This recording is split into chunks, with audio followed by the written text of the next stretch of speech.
You were never supposed to hear this story.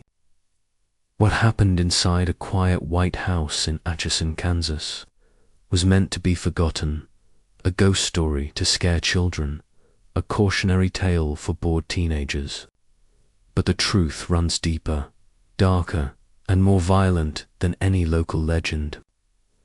Tonight, I am taking you inside the Sallie House, a place where reality breaks apart, where families are torn open from the inside, and where a man nearly lost his mind and almost killed his wife under the influence of something no one can fully explain. This is not entertainment. This is a descent. The house sits quietly on North 2nd Street, the kind of house you'd pass every day without a second thought. Its white paint, blue trim, and small front yard look almost comforting, like a relic of small-town America.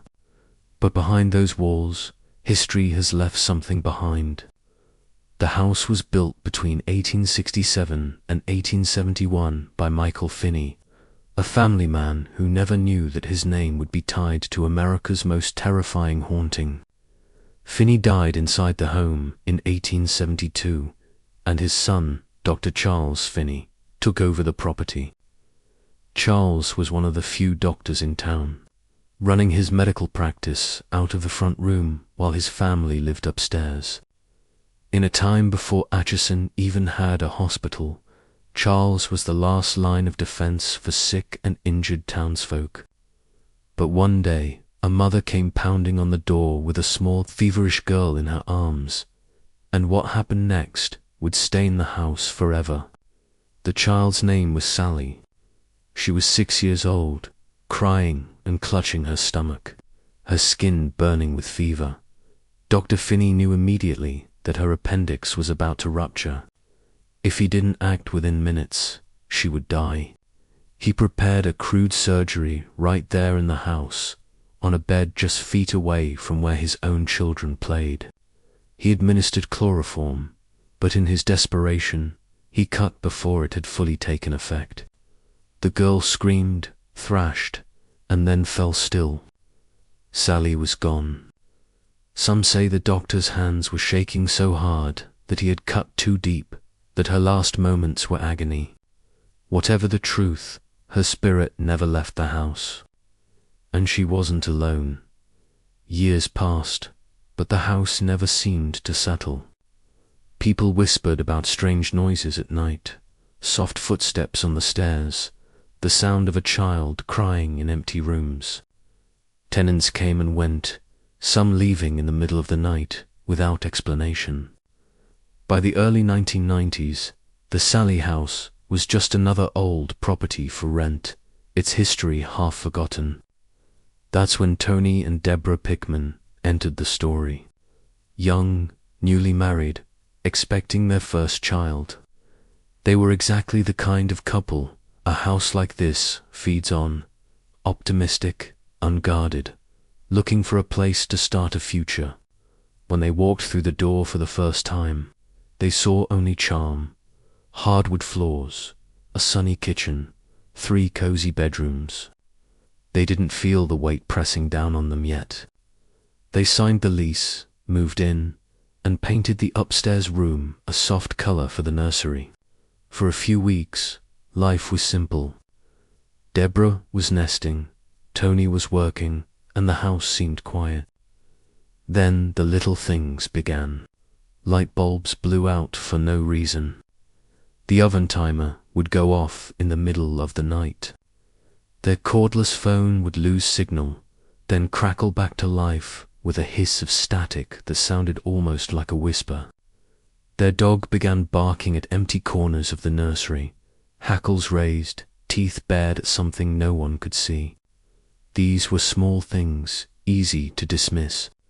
Old wiring, bad batteries, maybe the dog just didn't like the smell of paint. But the night they returned home to find every stuffed animal in the nursery piled in a perfect stack in the middle of the floor. Something inside Tony shifted. He searched the house top to bottom for an intruder. Nothing. No broken window, no forced door. He placed the toys back on the chair, turned off the light, and left. Minutes later, the light turned back on. He returned to find one of the teddy bears lying in the middle of the floor. He put it back again, turned the light off again. This time he watched. He saw nothing move, but when he came back later, the bear had returned to the floor. It was as if the house itself was toying with him, letting him know that something was awake inside its walls, and it was watching. Tony called his brother Larry to come over, hoping that a second pair of eyes would either catch the prankster or confirm that something truly unexplainable was happening. When Larry arrived, the house felt unnervingly calm, as if whatever was moving, the toys had gone dormant. The brothers searched the rooms, checked the windows, and found nothing wrong. Relieved, but still uneasy, they returned downstairs, only to see that a teddy bear had moved again. This time downstairs, facing a different direction than before. It was as if the house was mocking them. That night, they packed up the baby and fled to Tony's mother's house. They weren't ready to call it a haunting yet, but the word was already whispering at the edges of their minds. The next day, Larry reached out to a psychic he knew named Barbara, who lived in California. Even from across the country, Barbara was able to give details about the house that froze Tony and Deborah in place. She said there was a ghost of a young girl between 5 and 13 years old living there, and her name was Sallie. The name hit like a punch. Tony's mother reached out to a former resident of the house who confirmed that her children used to complain that their toys were being moved by someone. They called Sallie. She had always assumed it was an imaginary friend. For Deborah, this information was oddly comforting. If there really was a child ghost in the house, maybe she was harmless. Maybe she just wanted to play. That's what Barbara suggested. Talk to Sallie, include her, treat her like part of the family. Deborah decided to try it. She even went as far as buying a doll, wrapping it in a box, and leaving it as a gift in the nursery.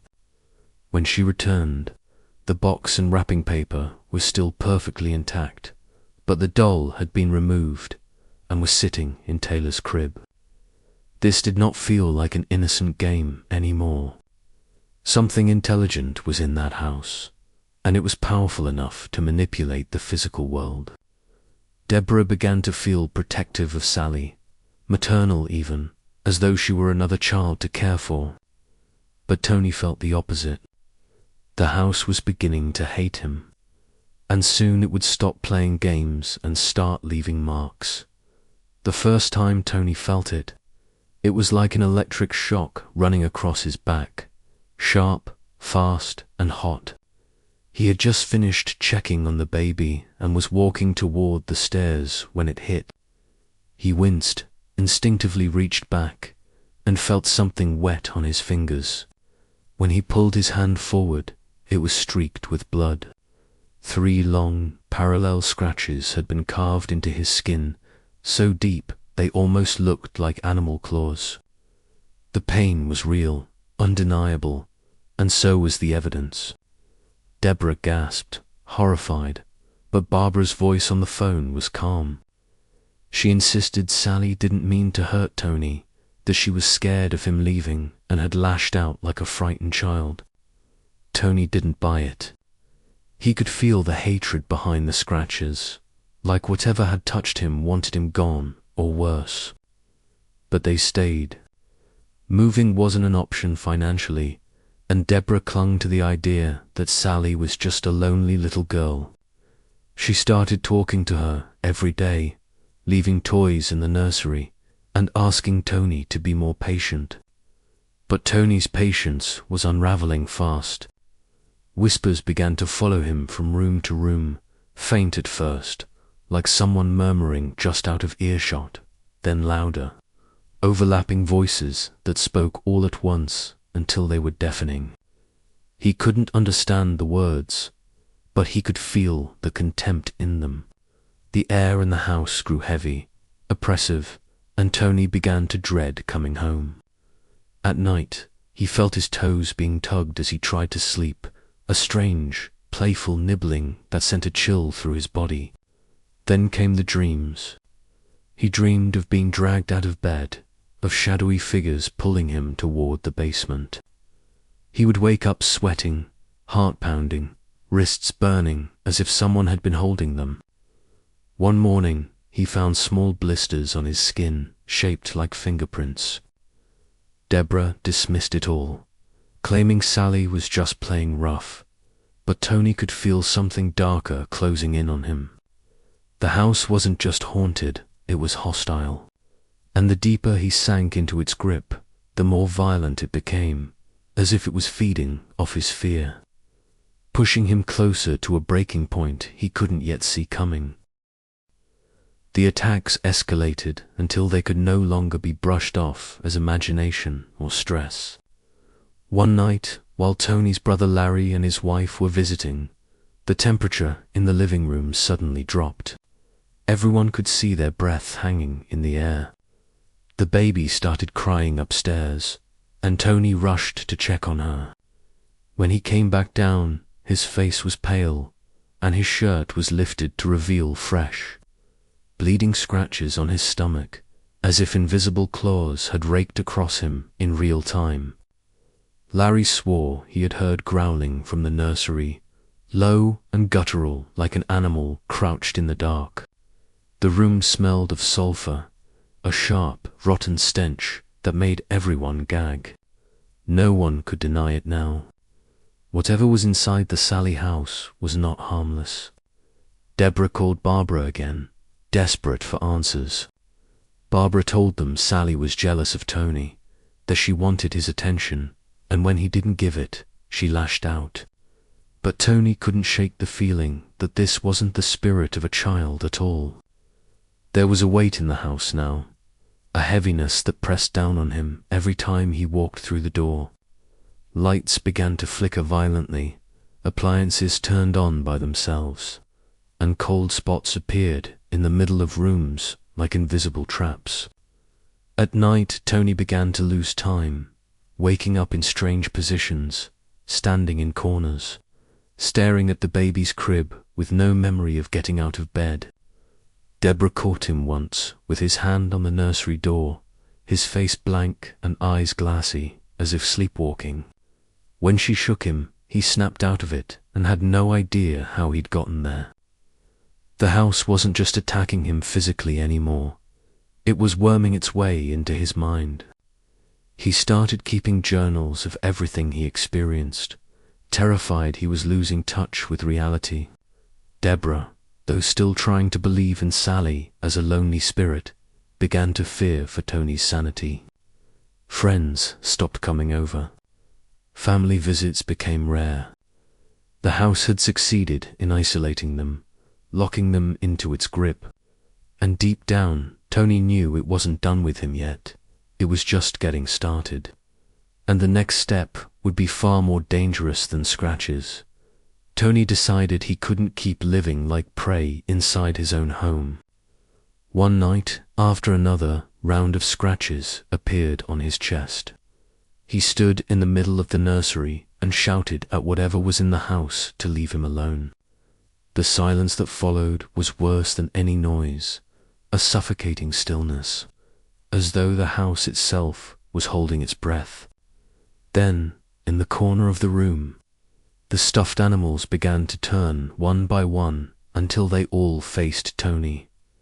The temperature dropped so fast his breath became mist, and the baby monitor crackled with static before a voice hissed through it, faint but clear enough to freeze him in place. "Get out."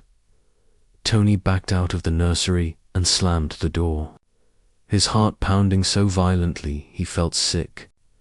But he refused to let fear drive him out. Instead, he called Barbara again, demanding to know what they were really dealing with. This time Barbara hesitated. She told him there might be more than one spirit in the house. Sallie could be there, but something darker could be using her presence as a mask, something that wanted to harm him. That idea sank into Tony's mind and never left. He began researching the house's history, combing through records, old newspapers, and death certificates. What he found disturbed him.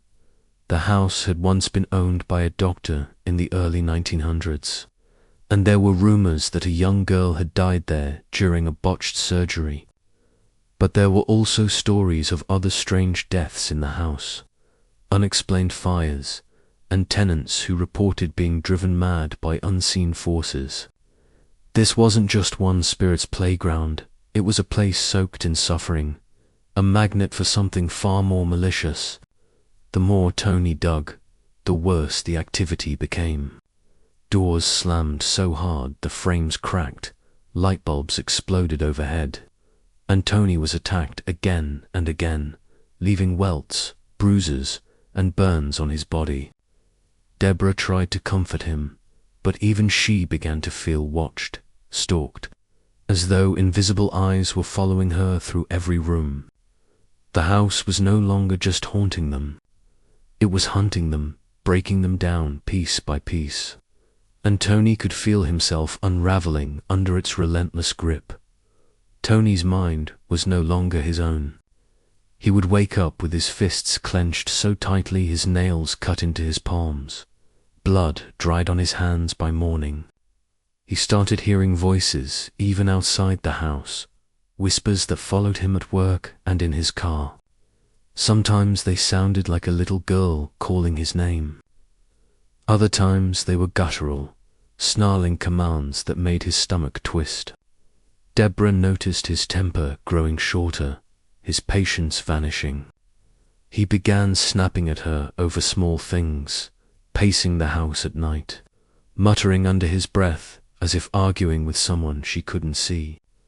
The smell of burnt hair started lingering in the nursery, and once, when Deborah walked past the room, she saw the rocking chair moving on its own, creaking back and forth even though the windows were closed. One night, Tony woke up screaming, clutching his stomach, and when Deborah turned on the light, she saw a fresh burn in the shape of a pentagram seared into his skin. That was when Deborah stopped calling it Sallie. Whatever this was, it wasn't a child anymore. It was something that wanted to claim Tony. The house itself began to feel alive. Shadows moved where there was no light source, and cold drafts crept under locked doors like a living thing searching for them. Objects didn't just move, they flew. A picture frame nearly struck Tony in the head, shattering against the wall behind him. The violence was escalating and Tony was deteriorating. He confessed to Deborah that he was afraid he might hurt someone, that he sometimes saw himself standing over the baby's crib with thoughts that didn't belong to him. Deborah started sleeping with the baby in a separate room, too afraid to leave Tony alone with her. They tried blessing the house, but every time a priest or psychic came, the activity spiked, crucifixes turned upside down, candles blew out violently, and once, a visiting medium vomited blood in the middle of the hallway before running out in terror. It was as if the house was feeding off every attempt to expel it, becoming stronger, more vicious. Tony was no longer just a victim. He was becoming a vessel, and the thing inside the Sallie house was starting to wear him like a mask. The possession-like episodes became impossible to ignore. Tony would lose hours at a time, only to come back to himself, standing in the basement with no memory of walking there. He began writing strange symbols in his journal, symbols neither he nor Deborah recognized. Some of them etched so hard into the paper that they tore through. His eyes sometimes went distant and glassy, and his voice would drop an octave, cold and hollow. When he spoke during those blackouts, Deborah was terrified but couldn't leave every time she tried to pack bags or even talk about leaving. The house seemed to react violently. Lights would explode overhead, The baby would cry uncontrollably, and Tony would grow agitated, pacing like a caged animal until she abandoned the idea. At night, the knocking started, 3 knocks at a time, always 3, echoing through the walls and ceiling, as if mocking the Holy Trinity. One night, Tony woke up covered in blood, not his own, his shirt soaked and sticky. They searched the house, the yard, even the street, but there was no sign of an animal or person hurt. The source of the blood was never found. Deborah began to fear the house wasn't just trapping them physically but spiritually, as though leaving wasn't going to be enough to escape it. Friends urged them to abandon the house anyway, even if it meant financial ruin, but Tony resisted. It was as if the house had its claws in him, whispering that he couldn't leave, that he belonged to it. He told Deborah one night that he felt as if something was living under his skin, moving inside him. His nightmares worsened, always ending with a figure standing over him, not Sallie, but a tall, shadowed man, with no face pointing toward the basement door. Tony became obsessed with finding out what was buried under that house. He dug through old records and discovered rumors of secret tunnels and strange rituals performed in the early 20th century, possibly involving children. The deeper he went, the worse the house became, as though punishing him for getting too close to the truth. Deborah was reaching her breaking point, but Tony was already past his. He had become part of the house's story, another name on its long list of victims, and he was starting to accept it. The basement had always been the heart of Tony's fear, a place he avoided even in daylight.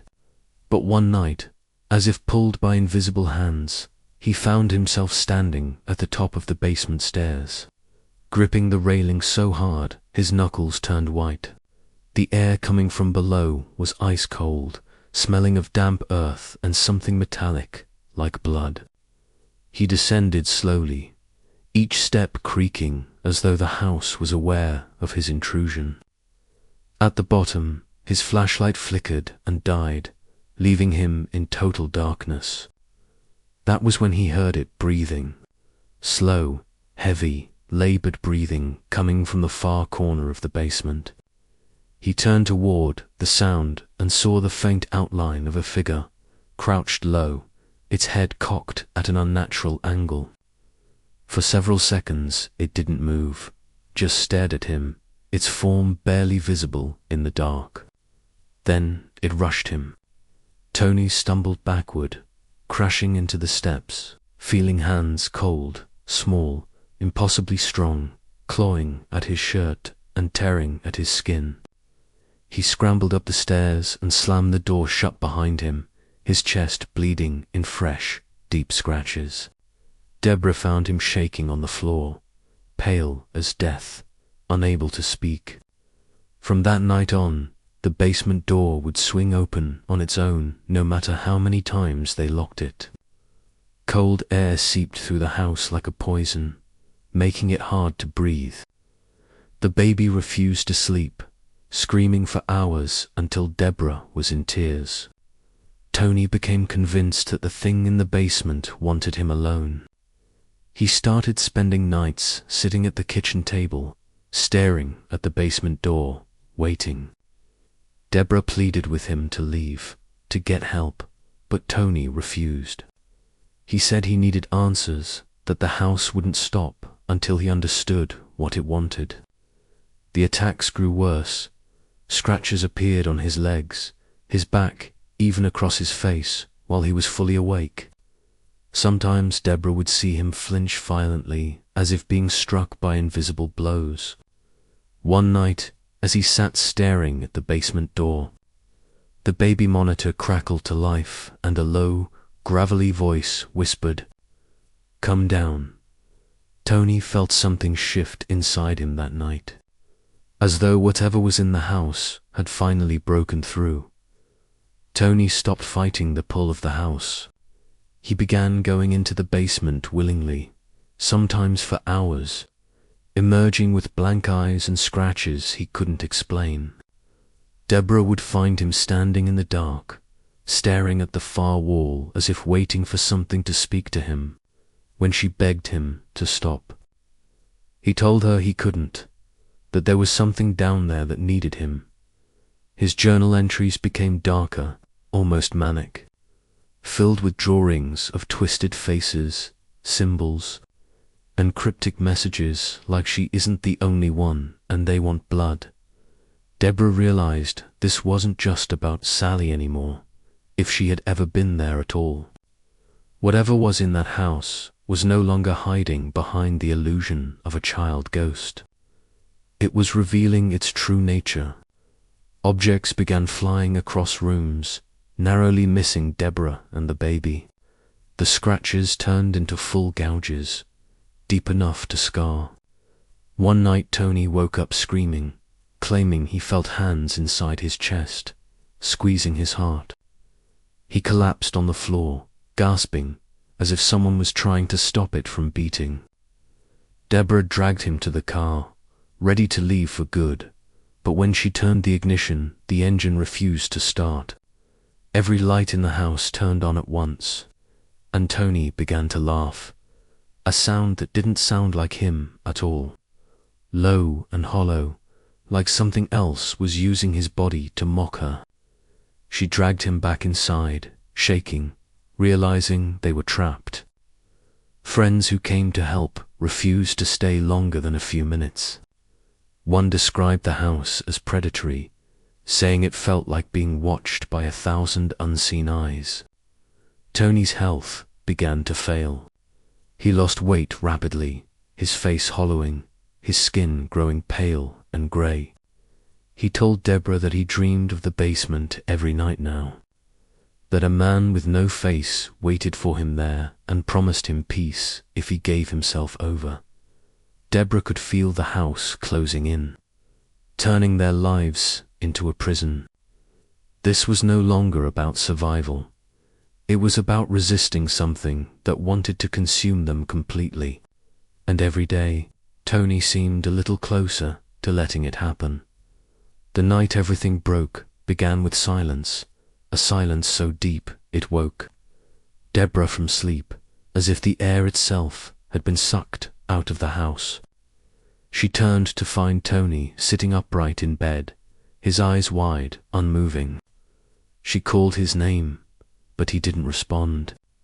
When she touched his shoulder, he suddenly stood up and began walking toward the nursery. Deborah followed, terrified, clutching Taylor close to her chest. The door to the nursery slammed shut in her face so hard it cracked the frame.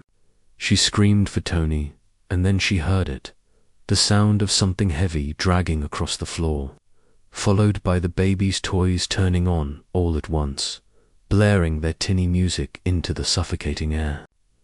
Then came the voice. A low, guttural whisper seeped from the room, a voice that was not Tony's, not Sallie's, not anything human. "He's mine now," it said. The door flew open and Tony was standing there, covered in blood. Deep scratches carved across his chest like something had tried to flay him alive.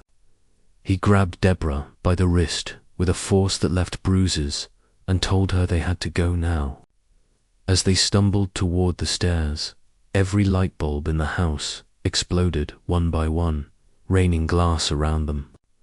The house shook, pictures flew off the walls, and a roar unlike anything earthly filled the halls. By the time they reached the front door, Tony's back was slick with fresh wounds, deep claw marks cutting through skin and muscle. They fled into the night, barefoot, carrying only their child. They spent the night in their car, too terrified to return, but by morning, Tony insisted they go back. Deborah refused.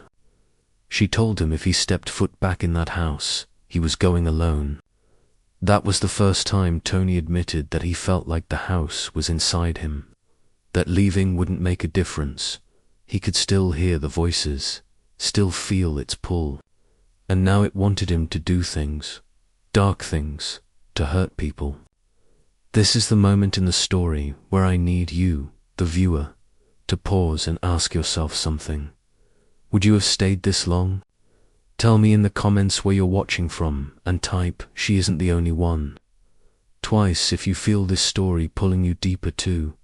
Tony's mind became a battlefield. Days blurred together, and he began to lose time, entire hours missing from his memory. Deborah would find him standing in the kitchen with a knife in his hand, staring blankly at the wall, not responding until she shook him hard enough to snap him out of it. When she asked what he was doing, he said he didn't remember picking up the knife. At night, he would wake up covered in sweat, claiming he could feel small hands crawling across his body, pulling him toward the basement. The scratches on his chest and back became so deep that they would sometimes bleed through his shirt during the day. Deborah begged him to leave for good, but Tony refused. He said leaving wasn't an option anymore. The house wouldn't let him. He said he could hear it even outside, whispering his name, promising him rest if he just gave in. And then came the dreams that weren't dreams. Tony started seeing the faceless man not only in sleep but in waking hours, standing in doorways, always pointing toward the basement stairs. One afternoon, Deborah walked in to find Tony digging through the dirt floor of the basement with his bare hands until his nails were torn and bloody. When she asked him what he was doing, he said he was trying to find what it wants. The house began to smell like rot, an overpowering stench that seemed to come from nowhere. Objects would move violently, smashing against the walls as if the house itself was enraged. Tony told Deborah that the voices had started speaking clearly now. They told him to hurt people, to sacrifice something to the house. He resisted, but each time he refused, the attacks became worse.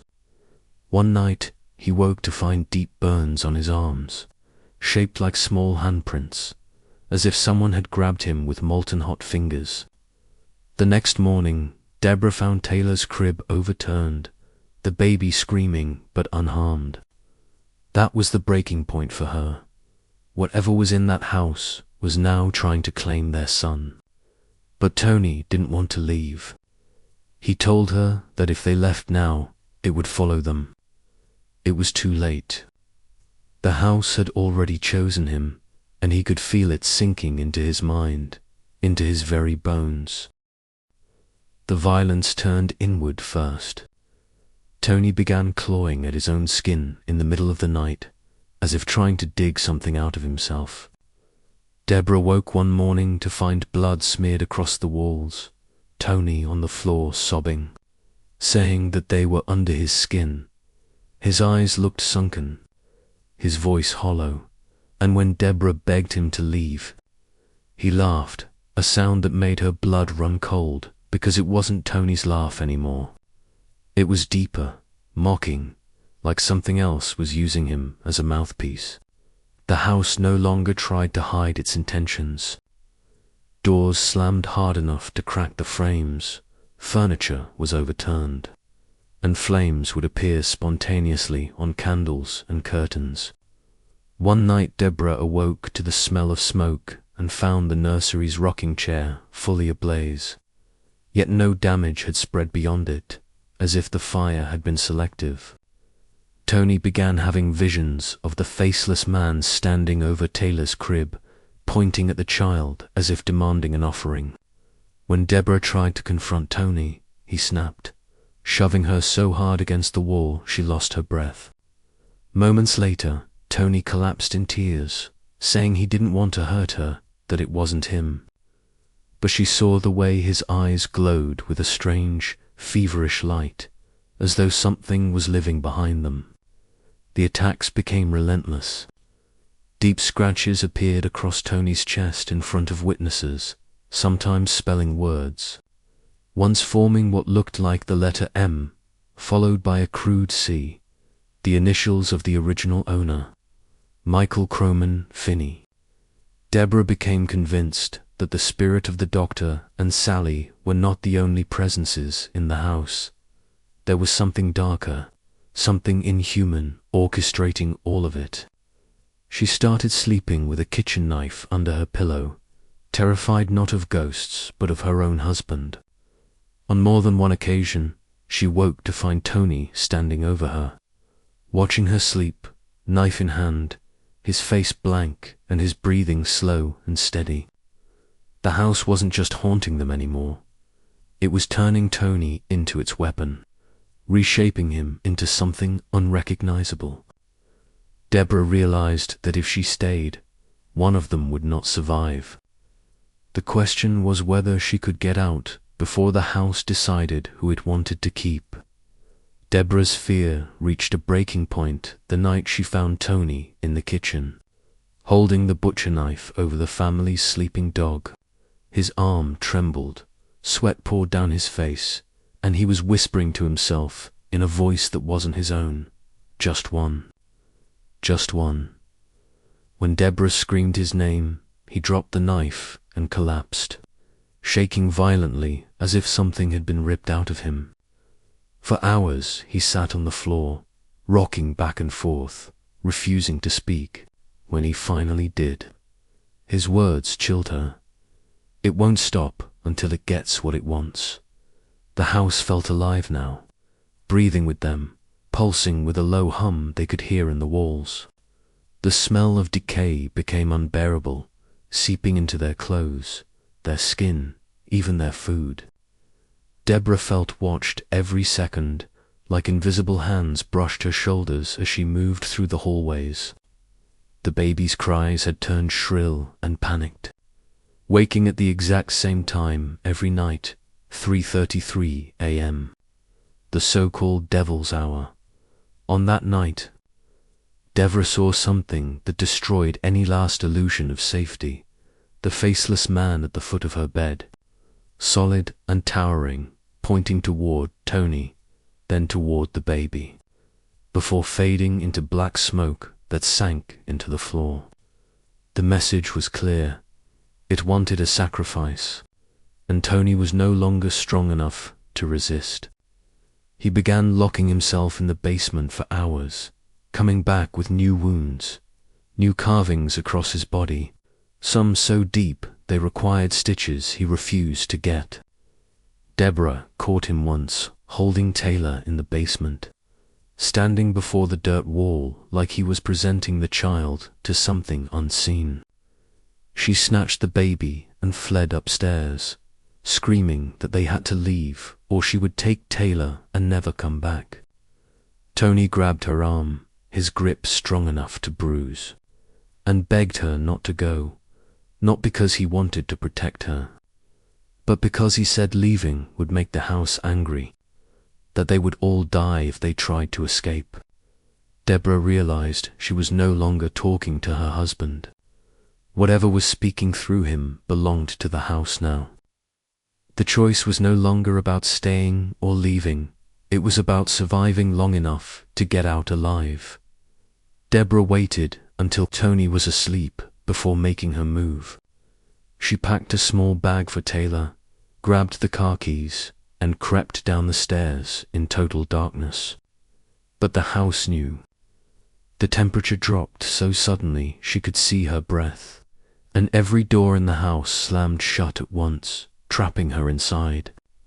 Taylor began screaming, his wail echoing through the halls as if 100 children were crying along with him.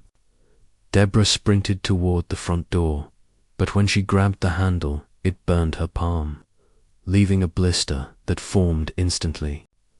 Lights flickered violently, shadows stretched across the walls, taking the shape of clawed hands reaching for her. Then came the sound, a low growl that reverberated through the floorboards, shaking the entire house like an earthquake. Upstairs, she heard Tony's footsteps, slow and heavy, descending toward her. His voice followed, but it was guttural, distorted. "You can't leave." She ran for the kitchen and grabbed the same butcher knife Tony had once held. holding it out in front of her as he stepped into view. His eyes were empty, his face blank, his chest covered in fresh bleeding scratches spelling one word: stay. For a moment Deborah thought she might have to fight him to the death right there in their own home. But then something in Tony seemed to break.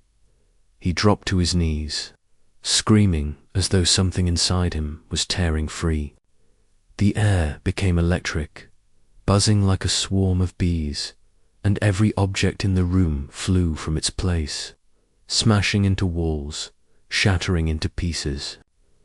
Deborah grabbed Taylor and ran to the back door, this time finding it unlocked, flinging it open and sprinting barefoot into the yard. Behind her, she heard the sound of Tony's screams, the house groaning, and then silence, a silence so deep it rang in her ears. She didn't stop running until she reached the car, locking the doors and fumbling with the keys as tears streamed down her face. Tony stumbled out minutes later, bloodied and broken, and collapsed next to the car. Whatever had happened inside had released him, but it had taken something from him in return. He was shaking uncontrollably, whispering over and over that they could never go back, that the house wasn't done with them yet, that it would follow them. They left Sallie House before sunrise, the engine roaring like a war cry as they sped down the empty streets of Atchison.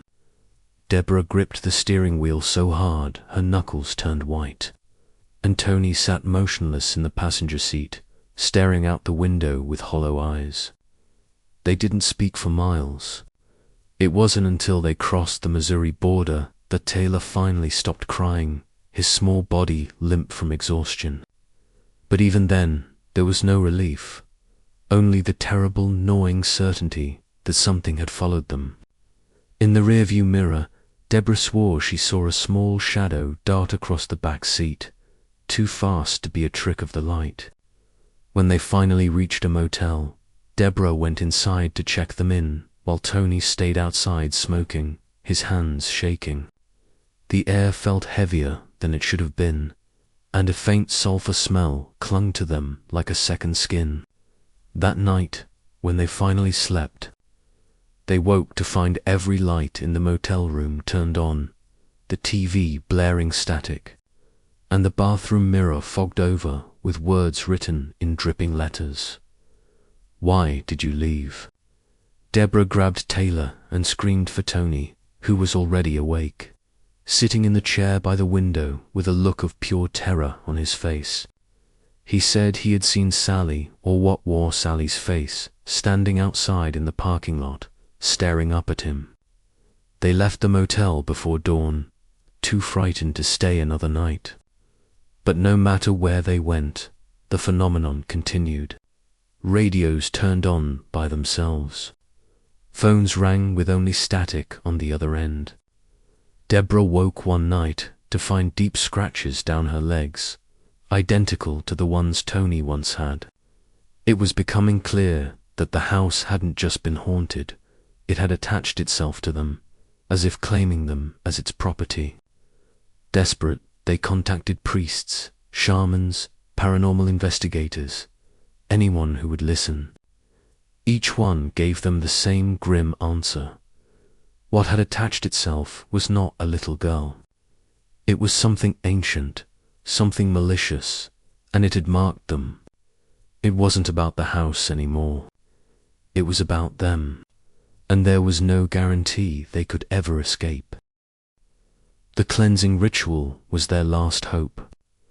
They met a team of paranormal researchers in a remote farmhouse outside town, bringing with them every protective charm, prayer, and relic they could get their hands on.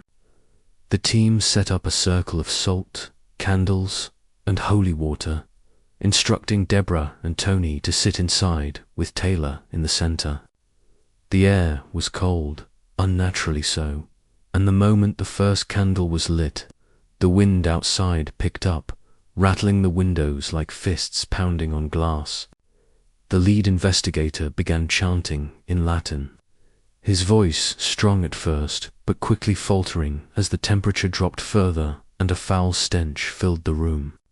The candles flickered, then went out one by one, leaving them in near total darkness. Something moved just outside the salt circle, too fast to see, but its presence was undeniable. Taylor began crying hysterically, clutching Deborah's neck as if trying to climb inside her for safety.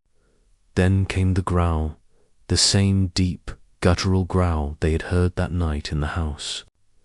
The investigators panicked, shouting over each other, scrambling to relight the candles.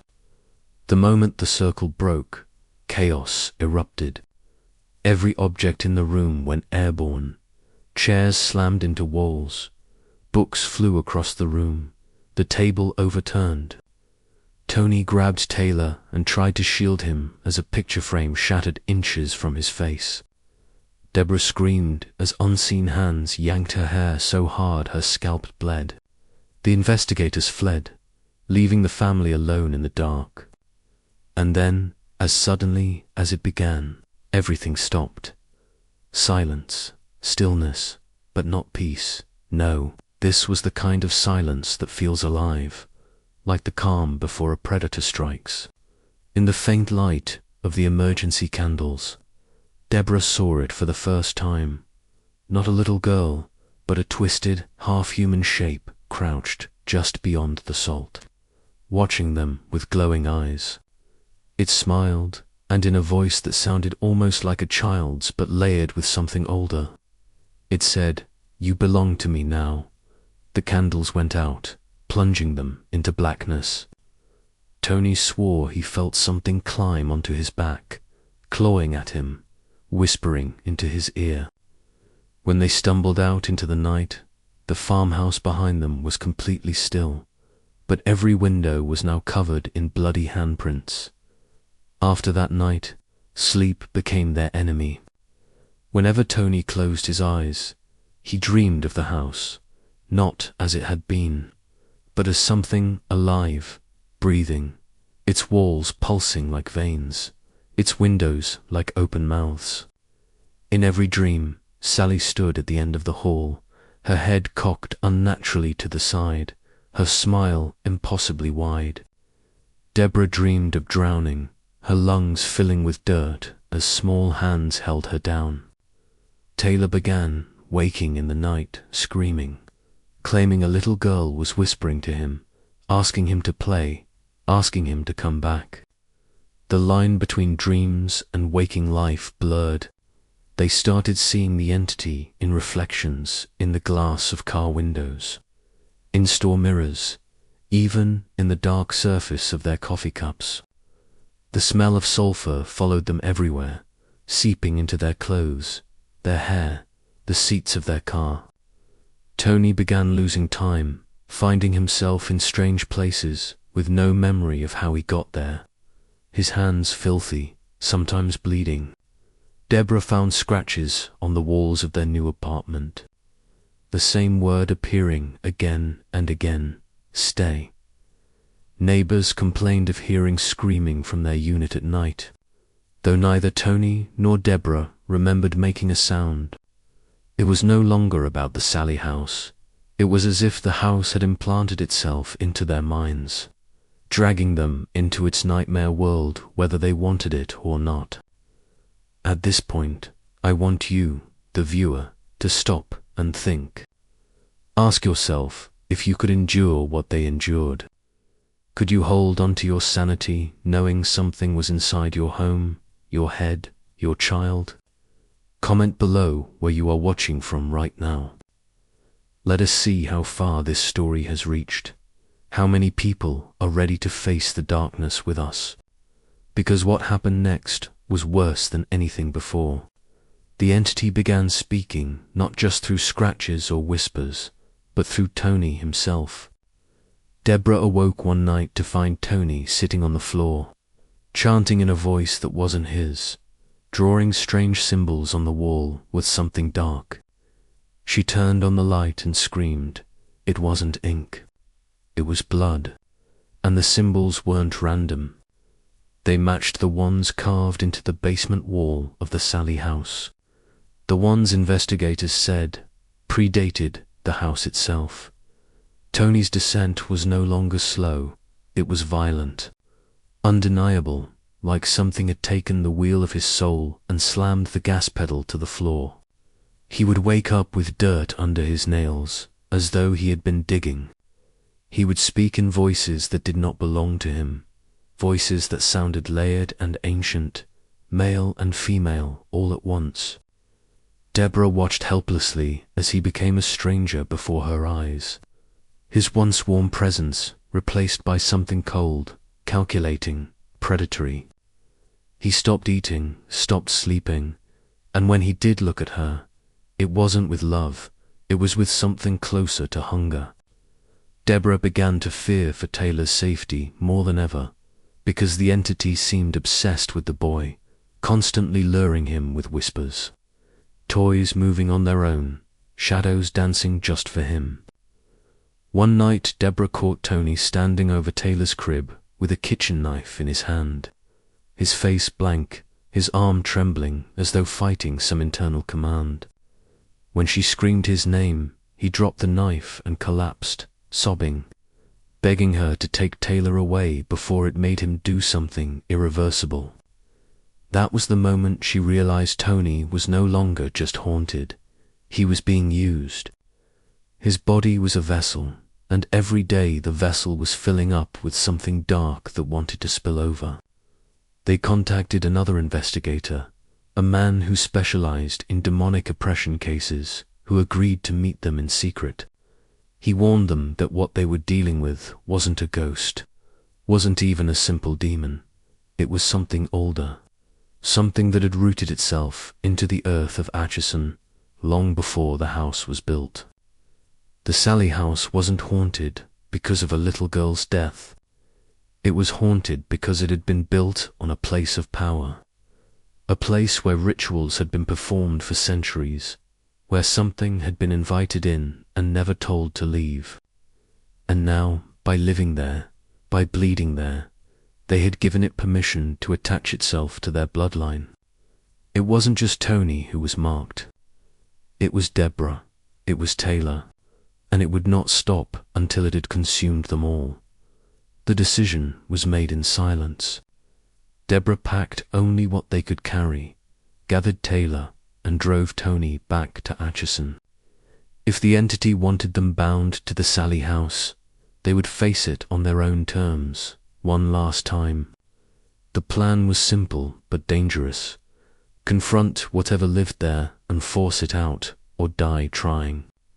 They contacted the investigator again, who reluctantly agreed to join them, bringing along two others, a priest and a medium. When they arrived, the house seemed to be waiting.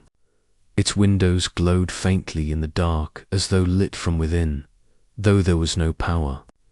The air was thick, suffocating, buzzing with an unseen charge. As they crossed the threshold, every sound outside the wind, the crickets, the far-off hum of cars, went dead silent.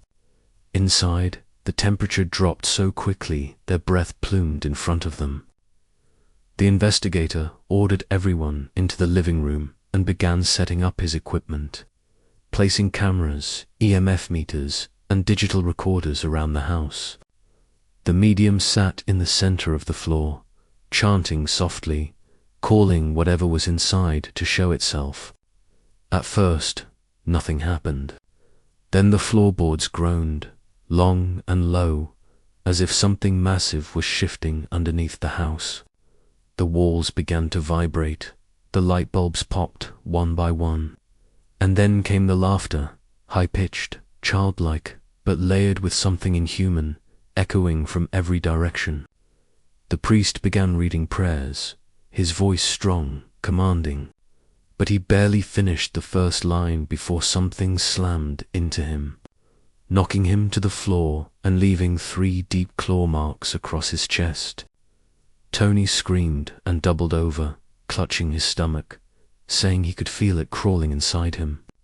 The medium's eyes rolled back in her head as she shouted that it was not a little girl, that Sallie was only a mask, a lure. The entity manifested then, not as a figure, but as a shadow so black it seemed to swallow the light. It hovered above them, shifting, growing taller until its head brushed the ceiling. Deborah grabbed Taylor and screamed at it to leave them alone. But the shadow only laughed again and whispered one word that froze them all in place: stay. The word hung in the air like a curse, and then the house came alive. Every door slammed shut at once, the sound like gunfire, sealing them inside. The temperature plummeted to freezing, their breath fogging as they clutched each other in terror. The walls began to bleed, thin rivulets of dark liquid seeping from cracks, running down to pool at their feet. The medium screamed that the circle must be completed, that they had to hold hands, but Tony wrenched free, stumbling toward the stairs as though pulled by invisible wires. Deborah chased after him, screaming his name, but the shadow moved faster, coiling around him like smoke. Tony dropped to his knees, clutching his head, and when he looked up, his eyes were pitch black. His voice was not his own when he spoke, deeper and layered with something ancient. He is mine. The priest rushed forward with his crucifix, shouting prayers, but the crucifix burst into flames in his hand, searing his skin. Cameras flew off their tripods, shattering, the house shaking violently as though in the grip of an earthquake. Deborah grabbed Taylor and backed into a corner, holding him so tightly he couldn't breathe, tears streaming down her face as she begged the thing to take her instead. The shadow turned toward her, stretching long fingers across the floor toward where she crouched. For a moment, she swore she heard laughter, not just Sallie's laughter, but hundreds of voices, men, women, children, all layered together like a choir of the damned. The investigator shouted that they had to get out before the house collapsed, that it was feeding on their fear, on their pain. But the doors wouldn't budge, no matter how hard they pushed. Windows shattered inward, spraying glass, and a wind howled through the house, carrying with it the smell of rot and burning flesh. Tony rose to his feet slowly, unnaturally, as if something else were moving his body, and stepped toward Deborah and Taylor. The knife from the kitchen floated into his hand, gleaming in the faint light. Deborah screamed his name again, but this time there was no flicker of recognition. He was gone. Deborah's mind split in two in that instant, half of her still seeing Tony, the man she loved, the father of her child, and the other half recognizing that what stood before her was no longer him. The knife gleamed in the air as Tony advanced, his movements jerky, marionette-like, his face twisted into a grin that didn't belong to him. Taylor wailed in her arms, his tiny hands clutching her hair, as if begging her to run. The medium shouted from the living room that there was only one way to sever the bond sacrifice. Someone had to break the cycle with blood freely given. Deborah's heart pounded as she realized what she was being asked to do. She could hear the house itself breathing now, a deep, wet, rasping sound that filled every corner. The floor buckled beneath her feet, the plaster above their heads cracked and rained down dust. Tony lunged, the knife arcing downward, and at the last second Deborah rolled aside, clutching Taylor to her chest, grabbing a broken piece of wood from the floor. She screamed as she swung it with all her strength, striking Tony across the head. He dropped to one knee, dazed, the knife clattering across the floor. But the shadow was not finished. It shrieked in rage, the sound so loud it made her ears bleed. Deborah crawled across the floor, snatching up the knife with shaking hands. She didn't want to do this. She couldn't, but when Tony looked up again, his eyes were still black, his grin wider, blood running down his face. He whispered, "Do it. End this." For a moment she hesitated, sobbing. Then, with a scream that tore her throat raw, she plunged the knife into his chest. The house exploded with noise, a howl so deep and guttural it shook the very foundation. Lights bursting, windows shattering outward.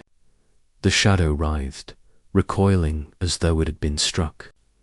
Tony collapsed in her lap, his eyes finally clear, whispering thank you with his last breath. Then the house went still, eerily still, as if holding its breath. The blood on the walls began to recede, the air grew warmer, and for the first time in years, the silence felt empty instead of alive. But Deborah knew better. This wasn't over. The house was calm not because it had been defeated, but because it had gotten what it wanted. Deborah stumbled into the night, clutching Taylor to her chest, her hands and dress soaked in Tony's blood, the kitchen knife still warm from what she had done. The air outside felt different, heavier, charged, as though the night itself had been watching. Behind her, the Sallie House stood in eerie silence, its windows black voids staring out like lidless eyes. She didn't look back. Her bare feet slapped against the pavement as she ran, sobbing, whispering to Taylor that everything would be okay, though she didn't believe it. Every sound of the night seemed amplified, the chirp of crickets, the distant rumble of a train, the rustle of leaves, until she could no longer tell if she was hearing the world outside or the whispers still crawling inside her skull. When she finally reached Tony's truck, she threw Taylor into the passenger seat and climbed in, turning the key with shaking hands. The engine roared to life, but she swore she saw movement in the rear-view mirror. A small girl, standing barefoot in the yard, her head tilted, watching them go. Deborah pressed the accelerator to the floor. She didn't stop until she reached Tony's mother's house, bursting through the door, screaming incoherently. The police were called, and by dawn, the yard of 508 N 2nd Street was swarming with flashing lights. The official report listed Tony's death as self-inflicted, claiming he was in the midst of a psychotic break. No mention of the scratches appearing on his body. No mention of the voices that had plagued him. No mention of the darkness that had consumed him in the final hours.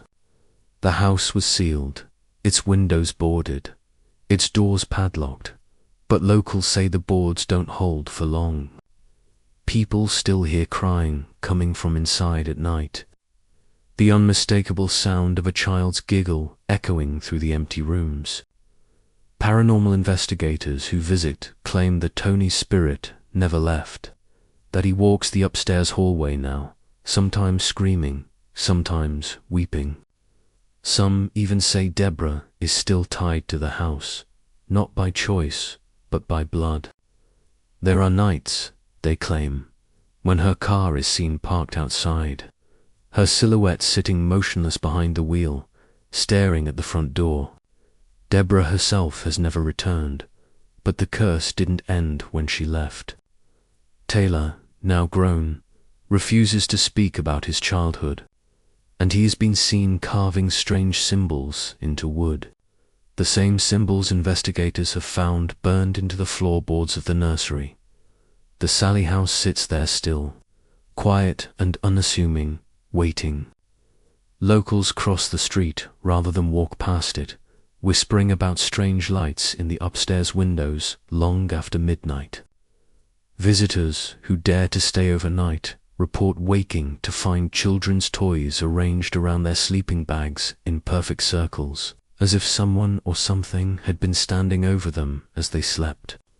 Some wake with scratches they can't explain, bleeding in the exact places Tony once did. Others hear a girl's voice humming softly in the dark, until the humming turns to sobbing, and the sobbing turns to screams. But there are darker reports, ones that never make the tourist brochures. Some investigators have claimed that the Sallie House is not haunted by a single child at all. that the girl is merely a mask, a lure. They believe the entity inside is ancient, predatory, and parasitic, feeding on the fear of those who enter, twisting them until they hurt themselves or others. A few researchers insist that Tony was not just a victim, but a vessel, that his death was a ritual designed not to end the haunting, but to anchor it permanently to that place. And now it waits for the next person, brave or foolish enough, to open the door. If you are watching this, you are now part of its story. You have looked into the darkness, and the darkness has looked back. Maybe tonight, as you turn out the lights, you will hear small footsteps in the hall, or a faint giggle from the corner of your room. Maybe you will wake to find a single child's toy placed by your bed. Or maybe you will hear nothing, because it is waiting, patient, until you forget about this video and lower your guard. The Sallie House doesn't just want to be remembered. It wants to be invited. If you've made it this far, you're one of us now, seekers of forbidden knowledge, men who do not flinch at the truth. Comment below where you're watching from. Let the others know you are awake. And if you want more stories like this, more truths the world would rather you never hear, like this video, share it with someone who thinks they can handle it, and subscribe so you don't miss the next descent into the dark. Because the next time we go there, we might not come back.